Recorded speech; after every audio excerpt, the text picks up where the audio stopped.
नौकरी उपलब्ध कराने के साथ साथ 1.5 करोड़ नौजवानों को रोजगार की सुविधा भी प्रदेश के अंदर उपलब्ध कराने का कार्य राज्य की सरकार ने किया है। ये कार्य इसलिए जिससे हरेक के जीवन में खुशहाली लाई जा सके, बिना भेदभाव के योजनाओं का लाभ हरेक तबके को देने का कार्य, ये उसी कड़ी का हिस्सा है जो बहुत सारे लोगों को अच्छा नहीं लगता। आज विपक्ष इस बात से हतप्रत है। कल आपने देखा होगा प्रधानमंत्री मोदी जी ने कल देश का प्रधानमंत्री आवास योजना शहरी में देश का सर्वोच्च सम्मान उत्तर प्रदेश को दिया है। याद करिए, सपा के सरकार में उत्तर प्रदेश का स्थान कौन सा था? 26वां। और 3 वर्ष में हम कहां लेके गए? पहले स्थान पर उत्तर प्रदेश को पहुंचाए हैं। यानी 17,58,000 गरीबों को शहरी क्षेत्र में मकान देने का कार्य प्रदेश के अंदर भारतीय जनता पार्टी सरकार ने किया। ग्रामीण क्षेत्र में 14 लाख से अधिक गरीबों को मकान देने का कार्य भारतीय जनता पार्टी की सरकार ने किया। और लगातार अभी एक सप्ताह के अंदर ही 7.5 लाख से अधिक गरीबों को फिर से हम एक आवास उपलब्ध कराने का कार्य करने जा रहे हैं। आज आप देख रहे होंगे कोरोना कालखंड में गरीबों के लिए कैसे सेवा होती है। गरीब तक राशन पहुंचाना, हर एक गरीब तक खाद्यान्न उपलब्ध कराना।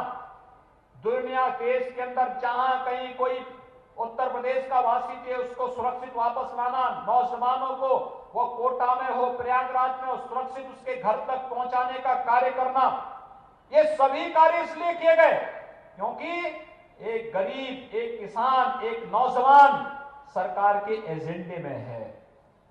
जब सरकार के एजेंडे में नहीं हुआ करता था तो उसके बारे में कोई सोचता भी नहीं था।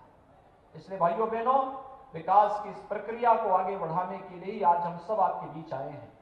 यहाँ पर तहसील के सामने जो पोखरा है उसके सुंदरीकरण की बात यहाँ के अधिवक्ता समुदाय ने भी की है, यहाँ के बार एसोसिएशन के अध्यक्ष ने बात भी की है। और मैं यहाँ के प्रशासन से कहूंगा कि उसका विलंब प्रस्ताव तैयार करवाएं जिससे उसके सुंदरीकरण के कार्य को हम आगे बढ़ा सकें। क्योंकि हम लोगों ने इससे पहले यहाँ पर तमाम शिव मंदिरों के, अन्य मंदिरों के जो तालाब है उनके सुंदरीकरण के कार्य को आगे बढ़ाया है। और ये तो तहसील में है, तहसील के कार्यक्रम को और अच्छे ढंग से आगे बढ़ाया जाना चाहिए। एक अच्छी सोच के साथ हम विकास की प्रक्रिया में सहभागी बन सकेंगे, यह एक विश्वास आज आपके सामने व्यक्त करने के लिए मैं विशेष रूप से कैंपियरगंज में आया हूं। क्योंकि कैंपियरगंज में यद्यपि मेरा पहले आपके बीच में बहुत आना जाना होता था, लेकिन अब लखनऊ में व्यस्तता के नाते और उसमें भी कोरोना कालखंड में इतनी व्यस्तता है, सुबह से ही कहीं हॉस्पिटल की व्यवस्था देखना, कहीं पे टेस्ट की व्यवस्था देखना, कहीं पर खाद्यान्न की व्यवस्था देखना, कहीं पे स्कूल की व्यवस्था को देखना, कहीं पेयजल की सुविधा को आगे बढ़ाना, अलग अलग प्रकार के कार्यक्रमों में व्यस्तता होने के कारण हम लोग यहाँ पर उतना समय नहीं दे पाते। लेकिन हमारे सांसद जी, विधायक जी, रमाकांत जी, ये सभी जो हमारे पदाधिकारी और कार्यकर्तागण हैं, सभी लोग किसी न किसी रूप में आपके बीच में आकर के सेवा का कार्य कर रहे हैं, लगे हैं।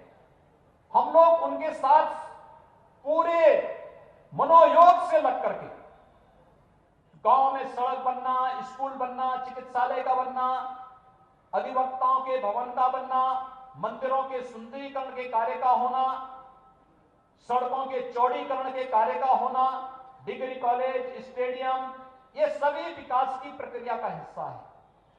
योजनाओं का लाभ गरीब को बिना किसी भेदभाव के मिलना, और साथ साथ ये विश्वास कि अगर एक गरीब को मिल चुका है तो अगली बार मेरा भी नंबर आएगा, अपनी बारी का इंतजार करना, ये विश्वास शासन के पास प्रति होना चाहिए। ऐसा नहीं कि जो योजना आज है ये यहीं पे समाप्त हो रही, नहीं, योजना है उसका सर्वे होता है, सर्वे के बाद कितने लोगों ने लाभ लिया है, एक बार में 10 लोगों ने लाभ लिया है और योजना अच्छी है, हमारा प्रयास होता है अगली बार 100 लोग इसका लाभ लें। मुख्यमंत्री सामूहिक विवाह की योजना आपने देखी होगी। हमने पिछली बार इस बारे में कहा था कि जो निराश्रित वृद्धजन है, कोई देखभाल करने वाला नहीं है, उनको पेंशन की सुविधा से आच्छादित किया जाए। जो महिलाएं निराश्रित हैं, कोई देखभाल करने वाला नहीं, उन्हें निराश्रित महिला पेंशन से आच्छादित किया जाए। दिव्यांगजन, उन सभी दिव्यांगजनों को पेंशन की सुविधा से आच्छादित किया जाए जो पात्रता की श्रेणी में आते हैं। उन्हें उपकरण वितरण का कार्य भी आज यहां पर किया गया।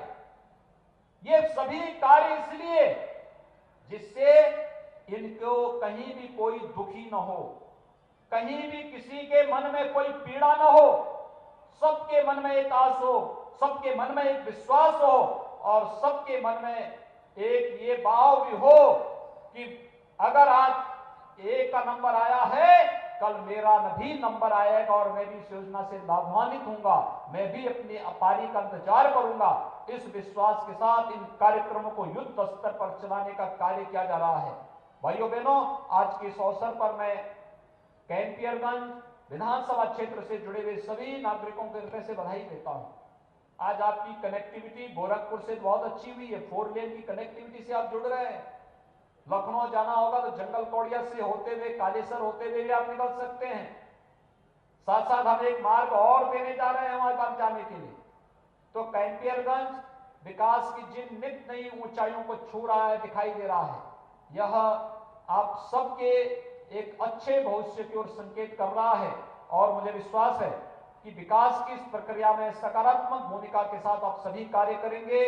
यहाँ के कार्यकर्ताओं के साथ साथ यहाँ के नौजवानों, यहाँ के किसानों, यहाँ की महिलाओं और यहाँ के समाज के प्रत्येक तबके के हितों के लिए सरकार पूरी प्रतिबद्धता के साथ कार्य करेगी। इस विश्वास के साथ आज के इस अवसर पर इन सभी परियोजनाओं के लोकार्पण और शिलान्यास कार्यक्रम के अवसर पर मैं एक बार फिर से आप सभी के प्रति हृदय से बधाई देता हूं। आप सबको अपनी शुभकामनाएं देते हुए यह वर्ष आपके लिए मंगलमय हो, सुखमय हो, यशस्वी बनाने के लिए हो, आपके जीवन में, आपके पारिवारिक जीवन में, आपके सामाजिक जीवन में भी खुशहाली है। इस विश्वास के साथ आप सबको मैं हृदय से बधाई देते हुए अपनी वाणी को यहीं पे विराम देता हूं।